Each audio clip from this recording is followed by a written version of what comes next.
Hello and welcome to Creator Weekly Live for April 21st, 2024. I'm Peggy Kay, and today there are updates for YouTube, AdSense, some new generative AI tools, a new code of conduct on TikTok, and more. Welcome to the live chat. Hi, Craig and Jolyn and everyone else who's joining me here live today. I'd love to hear what you think about this week's updates. So, to get started, I first wanted to mention an update from YouTube about enforcement on third-party apps. What does that mean? Third-party apps are those that use the YouTube API for accessing videos. So the YouTube API lets app creators insert YouTube videos. But there are some apps that are using the API to bypass YouTube's ads. So there are these apps that says, oh, watch the YouTube videos here. There won't be any ads. And YouTube is cracking down on that. That violates YouTube's terms of service. And as they point out, this hurts creators who are earning from the ads. So that's the first update. If you see an error message when you're using an app to view YouTube, the solution is, to go to the YouTube app, or at least allow ads. I also wanted to mention that there is a new experiment on YouTube where if you're opted into this experiment, you will have the option to basically have an algorithmic feed on your subscribe tab. Usually, if you look at your subscriptions, you see everything in chronological order. The downside of that is if you're like me, you probably are subscribing to some channels that maybe you aren't that interested in, or you're not interested in at the moment, or they're posting tons and tons of content and it's kind of flooding your feed. So YouTube is testing an option to let them show you what they think, or it's most likely what you're interested in your subscriptions. This would be different than the home feed, which can pull videos from any channel. So I think this is really interesting. I think it actually could make the subscription tab more useful, but I think there's going to be some pushback on that because people at least say they always want to have a completely chronological feed.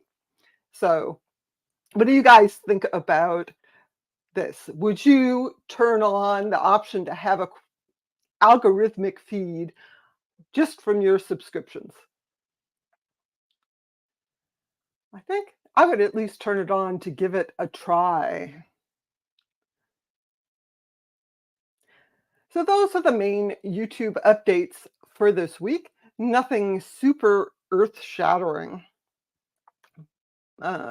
Let me first say that if you are interested in more information or you want a link to any of this content that I'm talking about today, you should check out my blog post and my newsletter. If you subscribe to my email newsletter, you'll get all the links, all the updates, all the information every week on Saturday. You can also see the information on my blog. And I mention that because there's actually some things you can do if you want to learn more. So just briefly, I wanted to mention that YouTube has a special session on Podcasting 101. This has members of the YouTube podcasting team. It's going to be a presentation with a live Q&A at the end. So if you register for it, you can join and you can ask your questions to the experts directly. And again, there's a link to this if you check out this week's newsletter. The other event that's happening is an AdSense webinar. It's the same sort of format where there's a presentation and then there's a live Q&A at the end. So the AdSense session is about payments and how the payment process works. It's going to be mostly focused on people who are using AdSense to monetize their own website, but the general payments information is probably useful to YouTube publishers as well. They say that they will answer burning questions, things like payment cycle, account verification, and I think the question that a lot of people have is payment and reporting discrepancies. You know, that's always what gets people, why doesn't my estimated earnings match my finalized earnings? Eternal question there. I'm not sure if they're just going to focus on the payment cycle or actually get into things like invalid activity, but this is your opportunity to ask questions of the AdSense team. So Andrew says, I like the chronological listing to pick from. So you want things in chronological order. Jolyn says, I think I'd like to opt in on that one too. Look at the sort of recommendation style subscription feed. I think it's an interesting experiment. Again, like all the experiments YouTube runs, this does not mean they are necessarily going to implement this. Part of the reason why they run experiments is to see what people think. And they're running experiments all the time. They mostly just mention ones that are really obvious.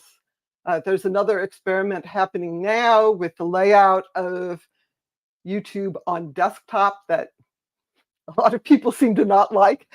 I've seen a lot of pushback on that, so that may never actually come to be. So I wanted to talk a minute about more AdSense updates. And of course, as always, I have too many windows open here. Here we go.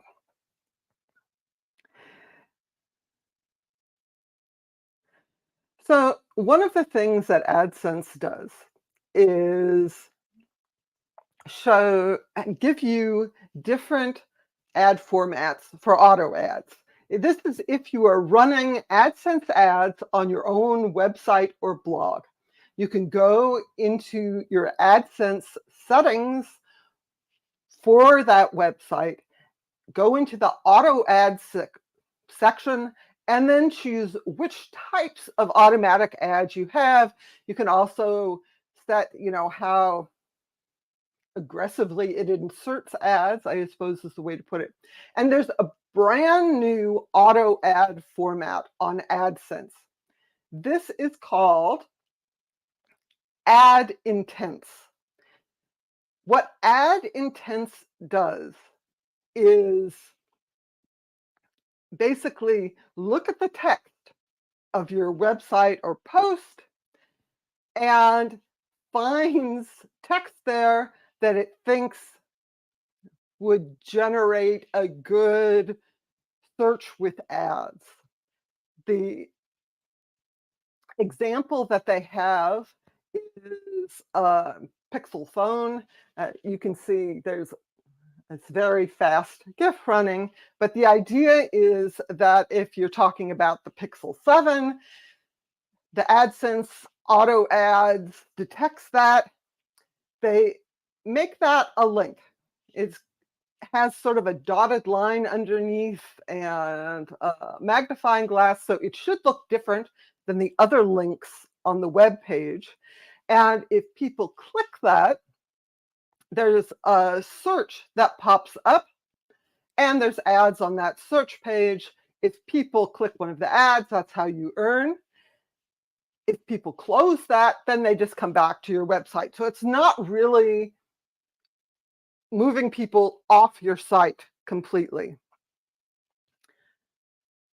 This is interesting, but I am personally not going to enable this for my blog because I want all the links to actually go to interesting websites.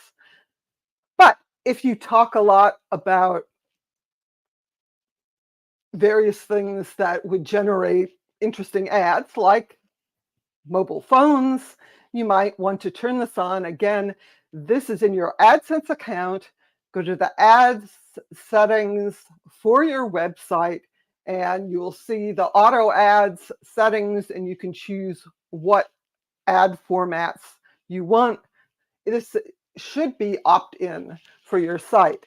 And I will mention that one of the things that AdSense says very, very clearly to the question, should I add additional mentions of products or other commercial opportunities in my pages to increase the number of ad intents shown? The answer to that, of course, is no. You should avoid unnecessary repeated use of keywords that don't add value to your site, and this is a policy violation. So you have to adhere to the Google publisher policies, including the spam policies.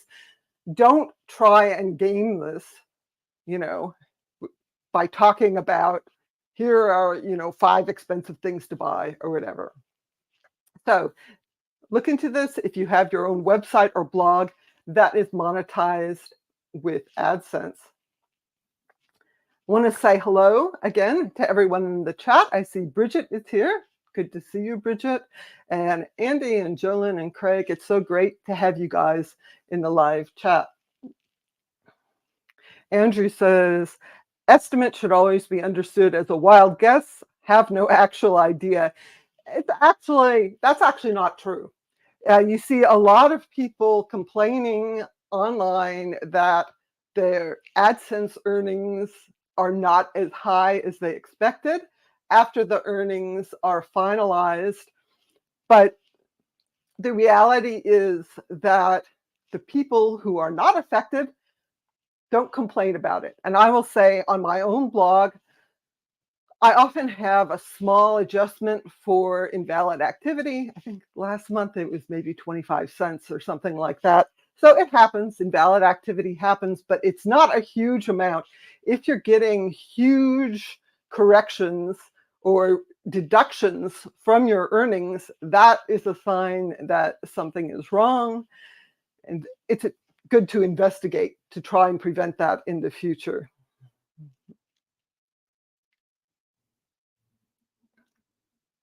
Andrew says, you meant in real life, not just YouTube for estimate. Well, that is true.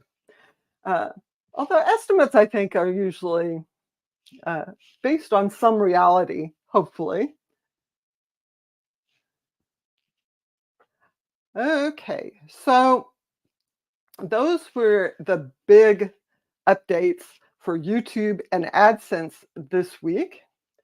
I wanted to change gears a little bit and mention something kind of fun to try.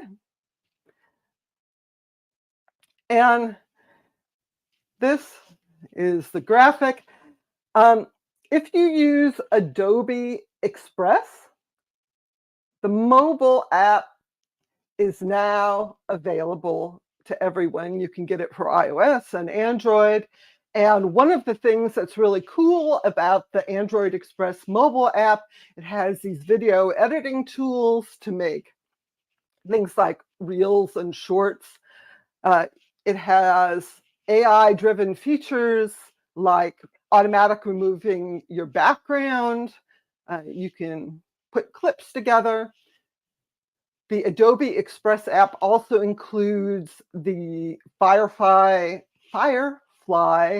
AI. That's Adobe's AI. You can create generative AI images and edit graphics, and so forth. So this is now available on your mobile device, along with a bunch of other apps. I think this is really kind of exciting times in terms of what you can do on your phone.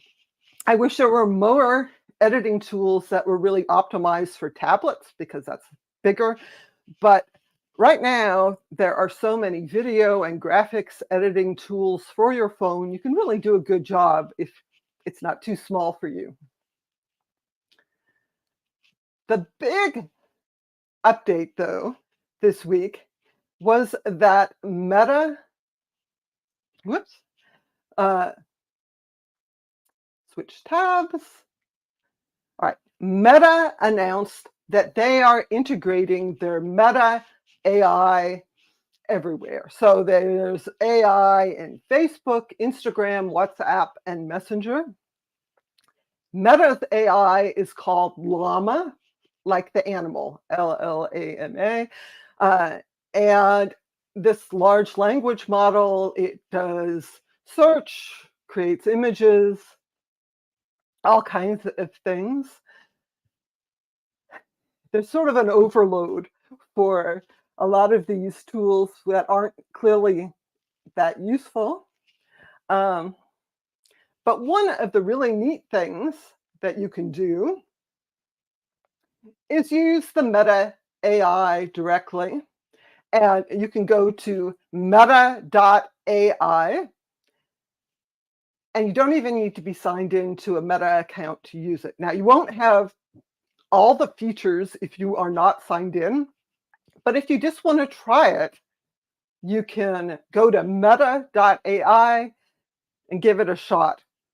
One of the really cool things it does, and I'm going to move forward here to type a little, it will automatically update images as you type.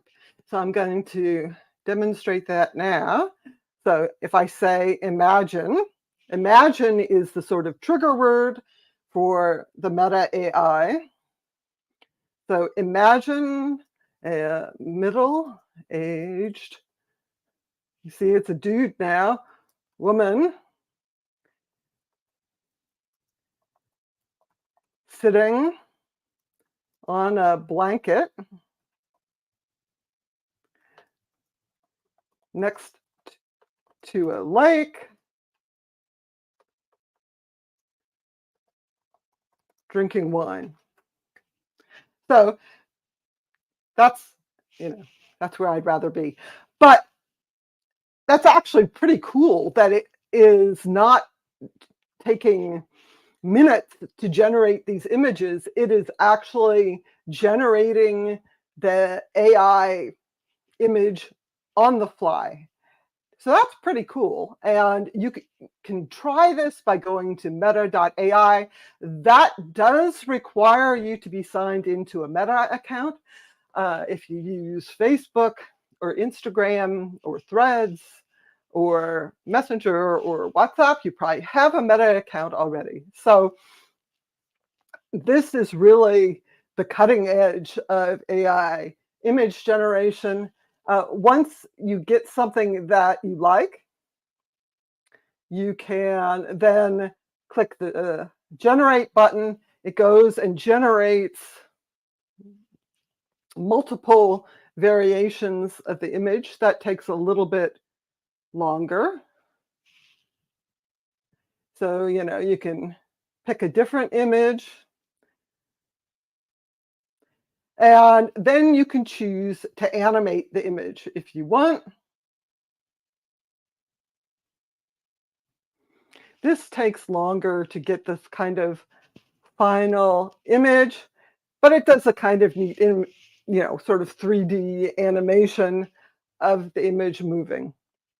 This is really pretty incredible. And to me, this opens up possibilities. Again, there's a lot of ethical issues around using these large language models because they're trained on creators' actual content.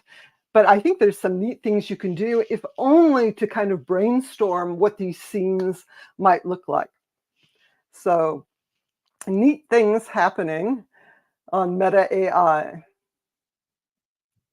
I'm going to quickly mention a few other things. Time flies by. Um,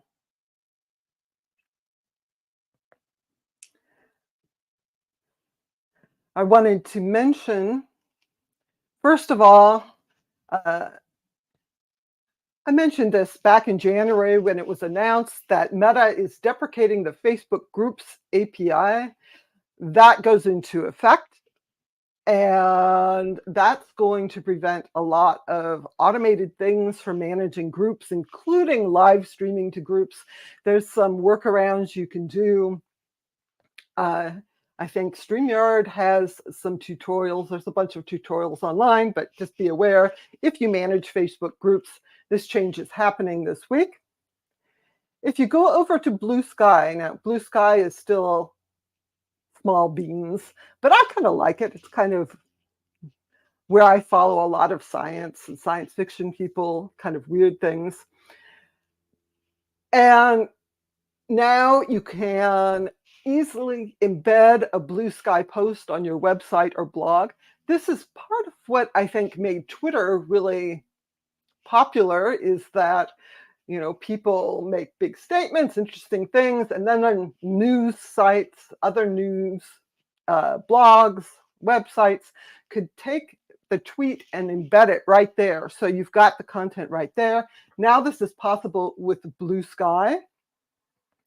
And it's also possible, I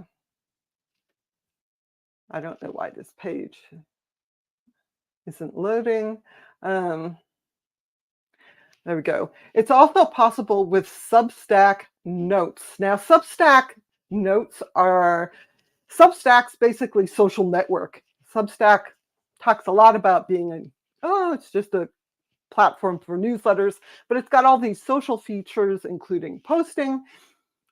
When people post notes, those notes can now be embedded on your website or blog, again, to share this content more widely. Substack has also introduced native video uploading. It's getting more and more social features. It's kind of interesting how all these different platforms kind of converge together. They have different emphasis on different kinds of content sharing, but in the end, they end up with similar features. So those are kind of interesting updates on the social front. Oh, and I also wanted to just quickly mention Twitter, X, has said, oh, we're going to start charging people. Brand new accounts can't post or reply or create bookmarks unless they pay like $1. It's a nominal amount of money, but there's a lot of friction there. Supposedly it's to prevent bots, but it means you have to give them your credit card information, which is not great. They also said that there's a timing factor. So if people just wait 3 months, they'll be able to post. To me, this does not sound like it's going to stop bots. The big bot farms, spammers, they're going to take accounts and just age them or use stolen credit cards. What I think this is going to do is cause friction for people who would just casually join X and maybe start posting. You can't do that now. So very strange. Can't bring myself to call it anything other than Twix, but that sounds like a delicious candy cookie combination. I have seen people call it Zitter. You know, it's like Twitter with an X at the beginning, but it's still Twitter to me because X is just a stupid name. So we'll see what that actually does, but I have a prediction that any changes that are being made will not actually reduce the number of bots, because the bots that are actually causing a problem can bypass these measures pretty easily. Time is flying. All right. The last thing I wanted to talk about are some updates on TikTok. TikTok is going to be enforcing policy in the For You feed more. It says that people who violate policy will basically be shadow banned. So if you violate the community guidelines, people won't get your videos recommended to them. Like all of these sorts of policies, the important thing is how it's actually enforced. So we'll see how that works. I thought it was also interesting, though, that they introduced a code of conduct. And TikTok's creator code of conduct applies both on TikTok and off the platform as well. It's aimed at people who are monetizing their TikTok feeds. And if you look at the kinds of conduct that are not allowed, it's this kind of things you would expect. No bullying or harassing or doxing. Don't participate in harmful or dangerous activities, promoting, encouraging, or engaging in harm to yourself or others, sexual misconduct, blackmail, exploiting a potentially traumatic ongoing tragedy or conflict, including making false claims, though. That is a bid to reduce misinformation. And it's a hard problem because the kind of misinformation that people share is often really compelling, and bad information gets spread. Again, the important thing is, how is this enforced? So it is interesting that TikTok also has this policy off the platform, so you can't be a terrible person and promote bad things or do bad things on Facebook or Twitter or whatever, and then assume it's not going to affect your monetization on TikTok as well. Again, enforcement is the key. So those are this week's big updates. I wanted to mention that this week's eBoard chat on eBoard Chat is an Earthlink edition. Earthlink. All right. Obviously, it's not Earthlink. It's Earth Day. So we're going to have a chat about Earth Day, what people are doing to reduce their amount of plastic use, and other environmental steps people are taking. There's going to be a poll on YouTube. You will see it on my community tab immediately after this live stream. We're also going to be chatting over on X and on LinkedIn. So I hope everyone is willing to at least take the poll, because I'm curious what people do to conserve. Again, the Earth Day conversation is on my X account, the OnEBoard YouTube channel, but I'll reshare to my own community tab on YouTube and Nina Trankova's LinkedIn. So that's this week's updates. Thank you so much for joining me today. I hope you join me again next week, where there'll be more tips and updates. Again, subscribe to my newsletter if you'd like to get all the links and updates every Saturday. Thank you, everyone.